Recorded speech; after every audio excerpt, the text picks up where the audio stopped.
Bukal tong si Karen Davila sa pag-interview nito mga dating mga senador gaya nitong si Franklin Drilon at saka itong si Richard Gordon, na nakikita ko rin naman na may rason itong si Karen Davila na parang hindi sila nahimik dito sa sa issue ng AKAP. Kasi nakita ko rin tong in-interview na to dati si Franklin Drilon, na tinanong niya kung anong pananaw niya dito sa itong sa may AKAP. So ang sagot dati ni Franklin Drilon nung nakarang linggo pa to ay tungkol nga dito sa sa issue nitong AKAP, na parang ang diretsang sinabi talaga yan ni Franklin Drilon na isa siyang pork barrel. So naano ko nito na itong ginagawa ni Karen Davila ngayon, ang ganda na although ito si Karen Davila, mayroon ako nitong nakikita rin ng mga interview ni na hindi ko nagustuhan. So itong sa dalawang mga senador, mas naano ko sa kanya kasi parang kinukuha talaga niya yung panig na tama ba yung AKAP. So bago natin ituloy ang video na to, ipasok ko muna yung video ni Franklin Drilon na tungkol doon sa may sinasabi niyang pork barrel. You've said it, in the DPWH, there's 288.7 billion pesos in pork barrel of preferred projects by legislators. And then there's AKAP. AKAP, which is, as they say, similar to the 4Ps, but not exactly. But this one, 26 billion pesos is given to congressmen, 5 billion suddenly with senators. So ang AKAP is ayuda, right?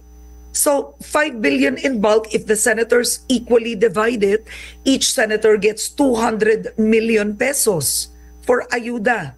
Is this even legal?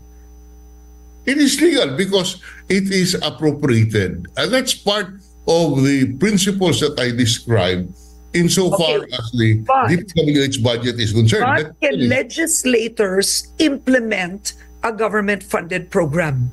They cannot. They cannot. Exactly. So, for example, that's what I want to ask you. Let me finish. Yeah, go on. They cannot implement, but this is being implemented by the line cabinet, by the line agencies, in this particular case, the DSWD. I repeat, this program is implemented by the DSWD. Senator, but the congressman, or the congressman particularly, would influence the decision of the DSWD. But Senator, that's not exactly what's happening on the ground. I've interviewed many people who actually mga kasambahay na kumbaga they benefited from AKAP. Pinaparaffle ng congressman. Binibigay ng congressman yung AKAP. Ng cash. Yes, I agree. But who actually is present when the cash is given? It is the DSWD personnel. Okay. But behind that is the congressman. But the question is, how can we audit if, let's say, if a congressman receives 120 million for AKAP? How do we know, how can we audit if the whole 120 million is given out? No, it is given out to individual recipients. Mayroon po yung acknowledgement receipt for purposes of COA. Okay, that's the ideal situation. But I'm trying to say, how do we know that they're given out to real people? We have seen the confidential funds of the Office of the Vice President. This is 500 million. We're seeing 1,300 plus of these signatures do not exist. So I want to ask you, senators, for example, what will they do with AKAP? Did you ever have AKAP? Did you, as a senator, ever distribute ayuda? I can only speak for myself. I never did. So, and I do not think it existed during the time I was there. I'm just guessing, but I have not had the opportunity. I have not had the opportunity to handle this. From my limited knowledge, the way this is done is that the DSWD would implement it, would have acknowledgement receipts. Whether or not it is properly implemented, that is another issue for the COA to look into. We're just talking here Because about that's 31 billion. At the end of the day, that's still 31 billion that some have classified as pork. And with the elections coming up, you have the DPWH 288, you have 31 billion AKAP. Put that all together. Well, yes, you see, pork barrel is a general term which denotes that an appropriation is being done for the benefit of a particular district, of a particular sector. So it's pork barrel as originated from the American politics. It is pork barrel. The question is, how is it implemented? And are there enough safeguards and are there enough post implementation audit and accounting which will enable the appropriation to achieve its purpose. So we must make that distinction. Mayroon mga bagay-bagay doon na pag-anuhay nila na talagang hindi tama yung sa AKAP kasi nga nahuhulog yun sa pork barrel. Tama ka talaga. Kasi mantakin ba naman natin yung AKAP na wala yan doon sa hinihinging budget nung unang-una, pero pagdating na sa Congress, isiningit yan hanggang pagdating sa Senado. So nagkaroon ho ng mga pagtingin sa iba na hindi maganda dahil dapat yan ang ma-veto pero naiwan yan sa presidente na hindi niya ginalaw yan. So nagtuloy-tuloy ho yung AKAP na yan na nandyan pa din. So talagang hindi na yan pwedeng matanggal kasi ano na yan na nagiging batas na yan yung budget nila. So talagang panindigan nila yan na yung pera na yan na 31 billion pesos. So dito ko natauhan sa sinabi ni Karen Davila dito kay si Richard Gordon na natawa na nga lang tong dating senador itong sa AKAP. Kasi itong AKAP ngayon kahit saan tayo manonood, ang AKAP ngayon ay sobrang controversial. Kasi ito daw yung ayuda para sa kapos ang kita. Ito yung ibibigay nila sa walang sa yung sweldo mo na hindi sapat, bibigyan ka nila ng ayuda pero hindi lahat mabibigyan doon. Depende pa din yan sa magiging status ng siguro yung pag-request mo. Hindi ko rin ito alam So kanina na natin yung kay Drilon kung talaga na hindi niya to naranasan sa pool noon. Pero itong pork barrel nga, balikan natin yung pork barrel, magkatulad lang. Parang iniba lang nila yung sistema. Ngayon, AKAP, pero pork barrel lang pag-usapan natin, pork barrel pa din. Na noon pa to, nagiging controversial ang pork barrel. So ngayon, binalik ulit ngayon ang pork barrel, pero iba nang lang yung pangalan. Ginawa na lang nila nito ay yung AKAP na lang para sabihin nila na hindi sila binalik ulit ang pork barrel. So ito yung naman yung kay Dick Gordon. Ituloy natin yung video niya at saka dito nga ako natauhan. All right. Now let's talk about just very quickly AKAP. AKAP is I was wondering because when you were running for the Senate, there was no creature, right? Like AKAP. Right? So now it is there. You have, I think it's 31 billion in the 2025 budget. You have congressmen, I believe, getting 26 billion. So if you divide it equally, they get roughly 100 million each. But the Senate is getting 5 billion of AKAP. So each senator can get something like 200 million each. What do you make of this? Well, it's really just plain and simple from my own naive point of view. It's simply campaign funds. This is the elections, so they're going to get all the support from the government. Kunyari, bibigyan nila, kahit ano sabihin nila, magbibigay DSWD or sino dyan, they will be influenced, Ikaw kung DSWD ka, hindi mo binigyan yung senator, kung malakas yan, o yung congressman. Pagbalik niyan, hindi ka nabibigyan ng budget yan. So they will really have to kowtow. To me, there really is no sense of propriety. This is the money of the people. It should be spent well. A lot of our people, I don't want to sound like a demagogue. Everybody knows a lot of people are suffering. That's why I said earlier, there will be more people because people are in hardship. They will want to look at God and give them support. But if the government is spending money that should otherwise go to the people, inuuto nila yung tao, bigyan na lang, sige, tanggapin mo na kung ano makukuha mo, boto mo na lang para makakuha ka. That is a very, very sad picture of our country. That's why we are not taken seriously by other countries. Dito ko napag-isip, dato si sinabi niya na ang 31 billion, ang 5 billion, tama ba? Ang maiwan sa Senado ay tagda 200 million kada isang senador. Kung totoo niyan tatanggap ng mga sa 24 senador, although 23 na lang kasi kulang ng isa yan si Angara wala dyan ngayon kasi nagiging DepEd Secretary yan, so 23 senador.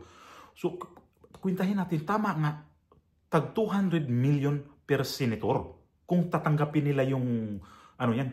Tama nga naman talaga, per election yan na budget sa kanila yang gagastusin sa eleksyon. So sa mga congressman, 100 million per congressman. Pag i-divide mo siya, mantakin mo, imagine mo yung pera na yan na kung totoong hindi ibigay yan sa kung totoo. Talagang para sa kanila yan. Ang lupit talaga ng mga plano nila ng mga congressman natin ngayon at saka sa mga senador. Di ko naman lahatin ang mga congressman, di ko rin lahatin ang mga senador. Paano kung itong iba dito ay hindi kumukuha doon sa AKAP? So magiging halimbawa, ilagay lang natin itong sa mga congressman. Mayroon mga 200 plus doon. So lalaki pa rin yung nila, paghati-hatian yung na yun, sa yung pera na yun na matira doon, yung billion na 31 billion, tama ba ako? So magiging 31 billion, basta 5 billion ang nasa Senado. So sa Senado ganun din, hindi naman lahat ng mga senador dyan, siguro palagay ko lang kung mayroong konsensyang iba dyan, ilagay na lang natin yan itong si Bato at saka itong si Bato, si Robin Padilla at saka itong si Bongo. Halimbawa di nila makasama sa hati-hati yan. Ano mangyari sa doon? Diyos, lalaki pa yung nila, yung maghati-hati na iba niyan. Grabe ang na talaga sa nilihis lang nila yon So saludo ako na to kay Karen Davila kanina na naikwenta niya to. Naku, grabe ko sabi ko, ang laking pera talaga. Tapos ang mga congressman, makikita natin dito si Martin Romualdez na parang proud siya na mimigay nitong AKAP na hindi naman talaga pera niyan. Tapos ang binibigyan pa niya nito, parang ka sa AKAP, parang akma ka doon na makakuha. Mayroong akma makakuha doon pero hindi yun pwede. Nagiging politika pa rin yan kasi paano kung dadaan pa yan sa mga congressman, mga mayor, dadaan pa yan sa mga kapitan.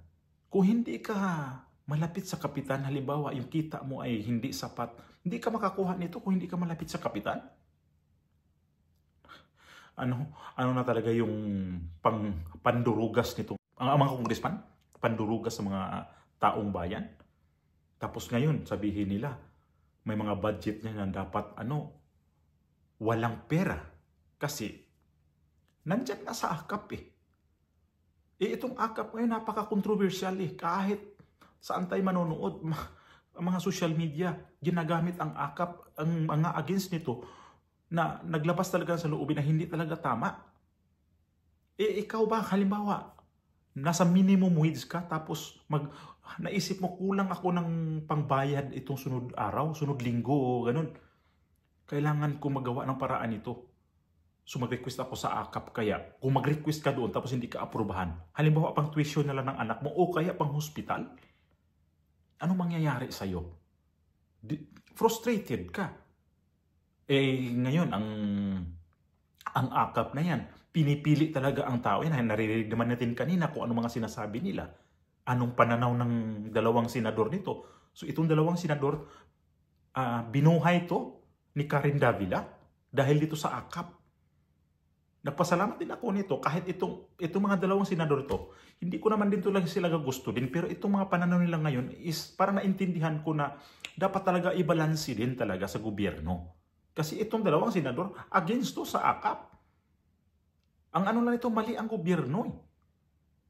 Ang pabor lang dito yung tumatanggap, kayo pong tumatanggap dito na nakatanggap na nitong AKAP na hindi naman kayo qualified. Samantala yung qualified dapat yan, hindi nakatanggap. Unfair yun sa kanila. Ang dami na Tupad, AKAP, AX. Ano pang iba-iba dyan? Nagaling sa puro peace. Galing sa lahat yan DSWD. Oh my God. Nakakapanlumo mag-isip ng mga ganitong klase na ngayon na unti-unti na talagang unti-unti na talaga yung nakikita natin na sobra talagang korupsyon sa atin. Gagamit na lang ganitong paraan na kunyari para sa mga mahihirap, ginagamit pa rin ng mga mahihirap para sa kanilang sariling interes. Pero sa totoo niyan, hindi nila gagamitin yan sa mga mahihirap. Mamahilig sila sa mag-divert ng mga istorya. Ngayon, ang dami mga dinadivert nilang istorya. Ang dami nating dapat lutasin sa ating problema sa Pilipinas, pero hindi nito nila atupag itong mga congressman at saka mga senador. Atupagin nila na ito. Ewan ko lang kung ano mangyayari sa impeachment naman ito. Nag-aabang ako nito, yung impeachment sa sunod linggo. O ano talaga mangyayari ito sa Lunes. Ngayon, itong akap nakakadismaya talaga kasi itong dalawang senador nagsalita na eh. Mga bitiranong senador to.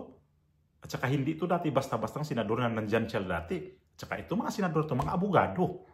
Hindi ito sila senador na kagaya lang kay Lito Lapid. Alam nila kung paano talaga na gagawin ang mga ganito. Naranasan rin nila yan eh. Ngayon, nag-iingayan sila kasi parang siguro na nila na asarap lang buhay ngayon na makapira ka na.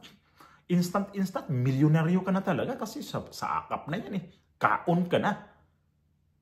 Ay naku po, gobyerno. Utang na loob. Ano kayang pwede namin magawa sa kaming mga nasa ibaba nito? Kayong nasa gobyerno ngayon, ano kaya ang nag-aantay sa inyo balang araw?